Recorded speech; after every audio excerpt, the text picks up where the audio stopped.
Welcome to Wizard.com. This is Ashwini, Maths tutor.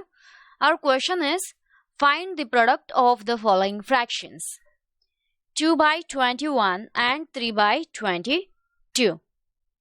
Now, here 2 by 21 into 3 by 22. Now this 2 by 3 as it is, divided by 21 can be written as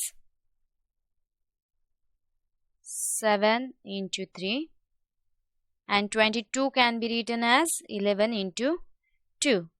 So this 2 get cancelled and 3 get cancelled. So in numerator there will be 1 and in the denominator there is 7 into 11. So it is 1 by 77. Hence